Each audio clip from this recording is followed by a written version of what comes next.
West Philippine Sea. The avoidance of conflict, armed conflict, and protection of our territorial waters and natural resources compel us to perform a delicate balancing act. A shooting war is grief and misery multiplier. War leaves widows and orphans in its wake. I am not ready or inclined to accept the occurrence of more destruction, more widows, and more orphans should war, even on a limited scale, breaks out. More and better results can be reached in the privacy of a conference room than in the squabble in the public. That is why I will do in the peaceful way, mindful of the fact that it is a national pride and territorial integrity that are at stake.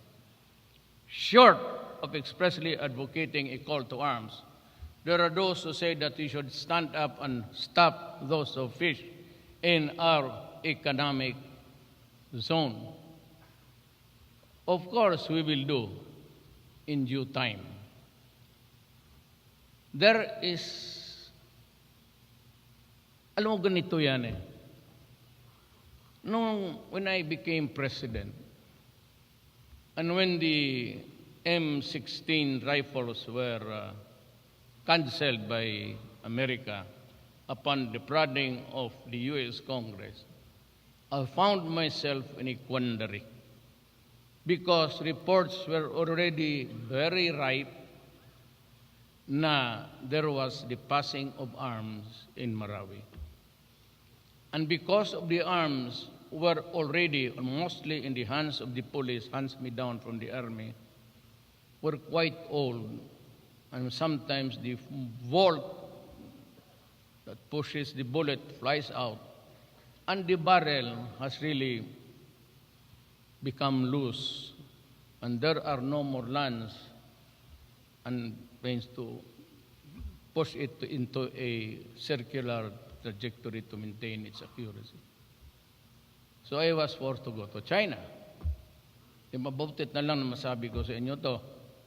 Then in China, we had a bilateral. I brought along the military man, Anyo, the chief of staff then, and all of them.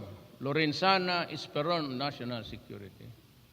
In that meeting, I said, cabinet members were there, I want to go to my territory to dig oil. That's the word, I dig.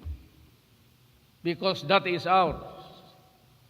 Ang sabi ni President Xi, well, you know, there's a conflict there. Do you think rather than go there and have a confrontation, not necessarily the gray ships, warships, but, you know, a squabble there could lead to something else. So we just became friends, and perhaps we can talk about this, but not an outright precipitate move, because, you said it softly, it can mean trouble.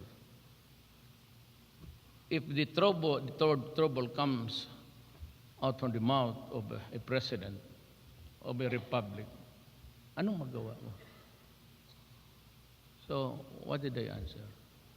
Well, then maybe, sir, we can talk about this at some other time. But definitely, before I go, we must talk about the West Philippine Sea. We cannot, you know, have our cake and eat it too in this. You know,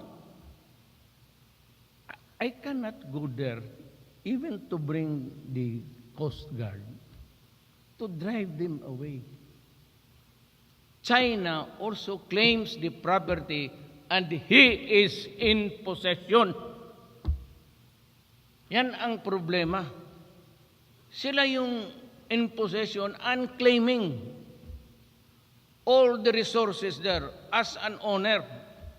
We are claiming the same, but we are not in the possession because of that fiasco Noong dalawang nag-stand off doon during the time of my predecessor, si Albert Ambassador, if I'm correct, I do not know his real name, tayo ang umatras. Pagsabi na umatras, that was a kind of a compromise. Tayo ang umatras. Nung umatras tayo, pumasok sila. Marami na. That day, we lost the Spratly and the Panganiban.